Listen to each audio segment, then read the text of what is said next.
If you've ever thought an online practice isn't real yoga, or that starting now is completely out of the question, think again. The truth is, it's never too late, and moving virtually is a whole lot better than not moving at all.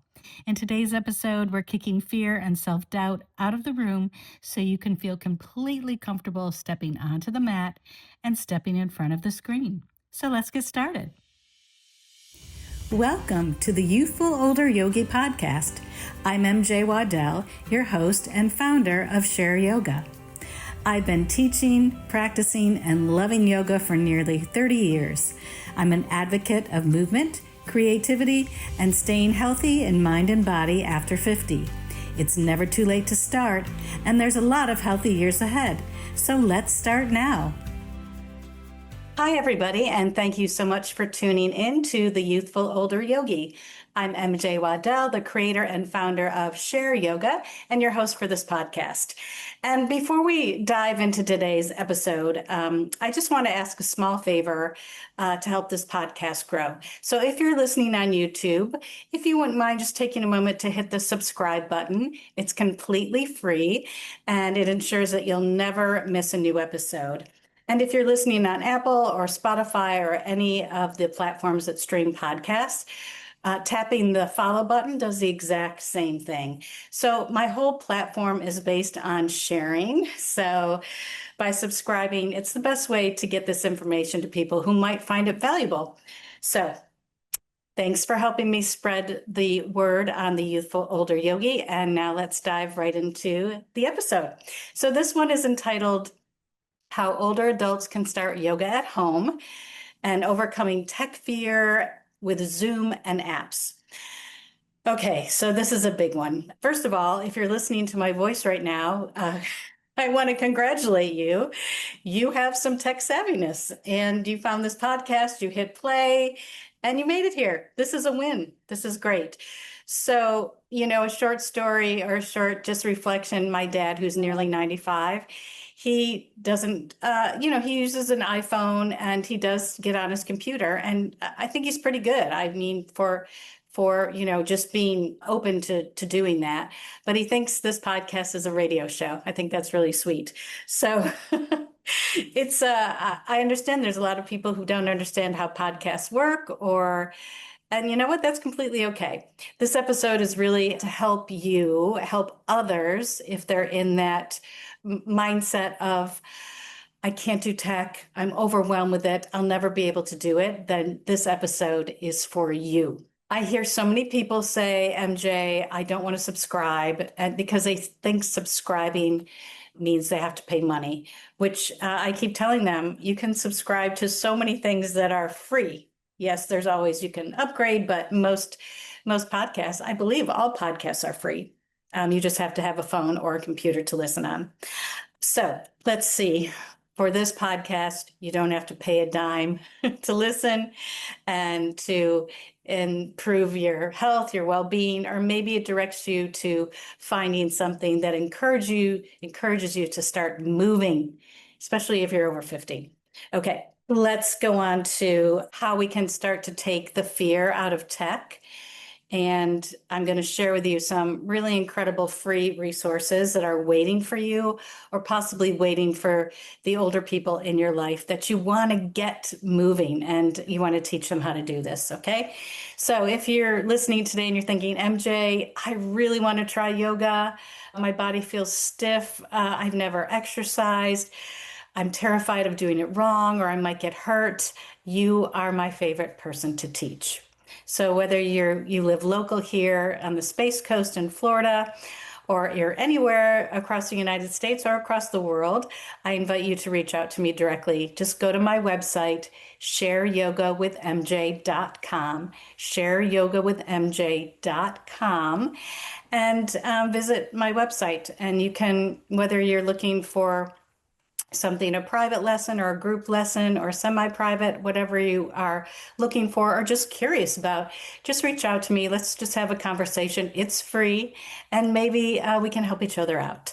So again, it's non-committal, it's completely free. And if you don't know how to go to my website on a phone or a computer, You can ask somebody that might guide you there. Well, if you're if you're listening, you got here, right? But if you want to share it with someone who you wish would listen, but they're afraid to do that, maybe just guide them to my website, shareyogawithmj.com. Okay? Zero pressure, zero obligation. Okay, so I did some research and I did research about Zoom and I did research about apps. So when older adults start to exercise at home, regardless if it's yoga or Pilates or weight training, whatever it might be, they usually turn to one of the two digital tools, which is Zoom, live streaming Zoom classes, or some apps. So there's a research. It's called teleyoga, and it's on older adults practicing gentle at home yoga. I believe it was chair yoga, and they thought by practicing at home that first of all reduces the anxiety of called performance anxiety, where you're in a group situation and you might feel a little hesitant or a little self-conscious about doing anything physical. So they're left less conscious when you're at home and then stepping into a traditional yoga studio. And I've heard this so many times. People are afraid to go into a yoga studio because, well, I understand why they're afraid, because a lot of yoga studios just have general classes, which I don't believe in anymore. I believe classes should be targeted to the level that the person is at. So I understand why that hesitation and that fear arises. Also, the studies have showed that when they're in a Zoom class and there's other people, it shows that it combats the social isolation that many older adults have, and it's much better than those self-paced apps. Okay, so seeing a live instructor and seeing classmates creates a sense of community. And a lot of the Zoom classes for certain things, if it's live with a private instructor or a group instructor, at the end of the session, they could, have, if they want to stay on, they could just have kind of a community time for people to chat and, share thoughts. Doesn't have to be about the practice or whatever. So again, that sense of community, which we all need. We all need. And then the pre-recorded apps, again, that critical thing that I feel that they're missing is an instructor's eye on, that can give real-time verbal suggestions and watching their bodies. As a live instructor on Zoom, you can see and you can just educate and guide your students into their type of shape. Does that make sense? And also, you can keep them safe, right? You can give them the correct cueing and the suggested alignment. Okay, so let's talk about the apps. I'm not saying anything negative about apps. If apps are the way for you to go, absolutely. They're a fantastic way to build a daily habit. And like anything, they have pros and cons. So I recently reached out to a friend of mine. Thank you, Julie. And she is newly retired, 65. Congratulations, Julie, if you're listening. She lives in New York, and she uses a popular subscription yoga app, and it's called Down Dog. Now, I'm not here to promote or discourage anyone from Down Dog. There's no, they don't support me or sponsor me. Okay, so I asked her some questions. She does pay about $50 or $60 a year for it, and here's what she shared with me. I asked her what she really loves about it, and she said she can set the timer anywhere from 5 to 60 minutes, and she can pick the target areas like hips or lower back and work at, I think she works at a beginner level 2. So she can choose the level, and there's no ad interruptions. Okay. What she feels are limiting are, she said it gets repetitive after a while, and there's no way to ask the instructor, or, have a one-on-one with the instructor. I also asked her if she would recommend this to a beginner, and she said yes, but only if they already have a basic understanding of yoga. I think that's very valuable information that she shared. And this is a huge distinction between doing something live and doing something with an app. So an app, it can assume that you already know proper alignment, or maybe you've done some yoga in the past. And in fact, Julie and I are meeting, every few weeks and check in so she can verify her form and any questions she has about the practice. And I think that's great. That's really great. I have a similar experience. I do use the Apple Fitness app. I just got a new computer and a new phone, so I got 3 months free.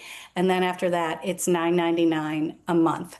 And for me, I don't use it for yoga. I use it for strength training with weights and resistance bands to keep my exercise routine balanced and get that component of strength in it. And I like having the structure of, I just do 30-minute classes of strength or HIIT, or I could do yoga, Pilates. I think they have rowing, they have cycling, they have lots of different types there. You can customize it. They have a series. They have a lot of things going on for it. So I did try recently. I did try a 20-minute yoga practice out of curiosity, and for me, since I have been practicing yoga for over 30 years, I found it odd because I tried to go in with a beginner mindset and the verbal cues weren't intuitive. They were for me because I've been doing it. But I can imagine if were newer to the practice, they weren't really intuitive. And I had to look at the screen to see what the instructor was demonstrating. And it can get difficult to keep looking at your stream if you're in a pose like downward facing dog or you're in a twist or something. It's just a little odd to do that. And again, I'm not knocking the apps. I'm just sharing that older adults may tend to use them less than a Zoom or in-person learning for exercise. Okay, so I did some research and some things I can share with you that are free. And I never say easy. I always roll my eyes when people say, oh, it's really easy to find this and it's easy to do this. It's only easy if you know how to do it. So I understand how sometimes setting things up step by step is very, very important. So how do we get past this tech barrier, right? So if you're listening today and you want to help a parent or a friend or a relative, anybody, or you want to try it yourself, here are three stress-free ways to get onto Zoom, okay? The first one is if you have a tech-savvy kid or you have tech-savvy anyone, grandchild, whatever, have them write down 3 simple steps on a sticky note and place it right on your computer screen, okay? Sticky notes are great. Step 1 would be step 1, open your email and click the blue link. So if they're on Zoom, this is if they're going to go to a Zoom or invited to a Zoom class, right? They have to know how to get to their email first. So if they don't know that, you have to teach them how to do it, right? Step 2, tap join with computer audio, right? This is if you have been invited to a Zoom session. Step 3, smile, you're in, okay? And you don't need to master the whole computer, just those steps. And if you want them to get on Zoom, just hold them by the hand, open their computer, and show them step by step. I do this with my dad quite frequently. I'll do it a couple times and then I'll have him do it. I'll talk him through it. You just put your patient pants on and you help them. We all had to learn, and myself included.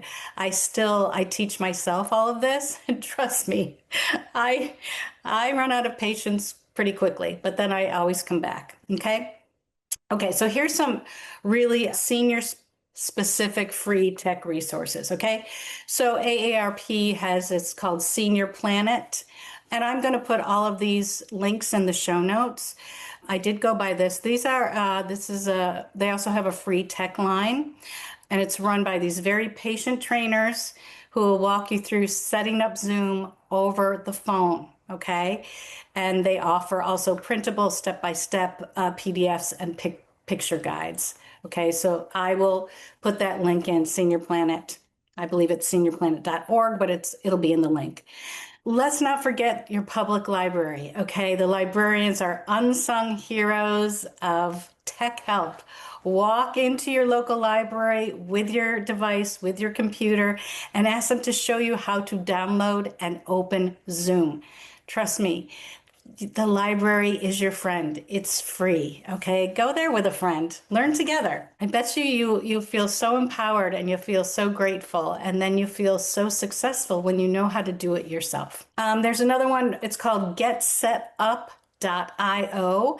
And this is a platform taught by older adults for older adults with gentle step-by-step tech classes. Again, I'll have the links on that. Isn't this great? I'm going to visit them. I do a lot of when I have to learn something. I have learned how to use AI, and I ask AI. This is what I do. I say, please teach me step by step how to, whether it's download Zoom or open up a Zoom link or whatever, and I ask it to please talk to me and explain it to me like I've never been on a computer and I don't have any tech savviness. And this is how I've learned how to do many of the tech things. Actually, when I got this computer just a month or two ago, the first time I came to do Zoom on it, there's a new feature, and I had to figure out every time I moved, the screen would move back and forth, and I was getting dizzy. It's a couple episodes ago. So I went to AI and said, I have a new computer, I'm on Zoom, and I can't seem to have it just stay stationary. It moves whenever I move, and it said specifically how to turn off that feature. I loved it. So this is also, I don't have a tech savvy child or grandchild to ask.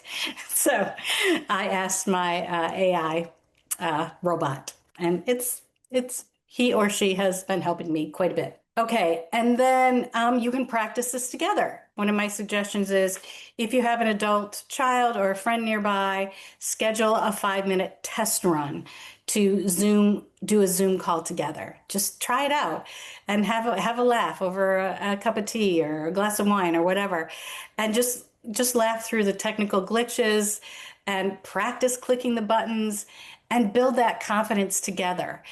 I'm telling you, when you know how to do something on your phone or your computer and you're helping somebody else learn how to do that, they're going to share it with someone else. Again, my whole platform is based on sharing. So let's share all this stuff with each other. And like I said, it is never too late. It's never too late to start a yoga practice. It's never too late to start walking, to start whatever type of movement modality. It's never too late to stop or to start, and especially learning a tech skill. So head over to my website to book that free zero pressure chat with me, or please pass this episode along. Share this episode to someone in your life who might need a little bit of encouragement today to either, maybe it's just learning how to get onto Zoom. It doesn't have to do anything with yoga.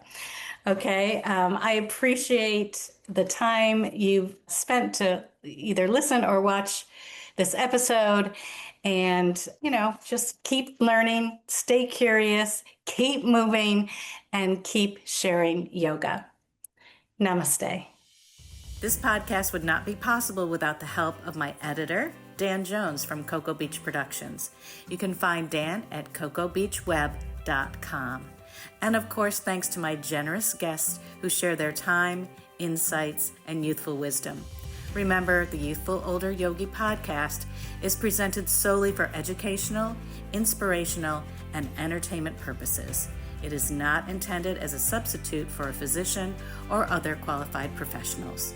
Okay, yogis, stay well, stay youthful, and keep sharing yoga.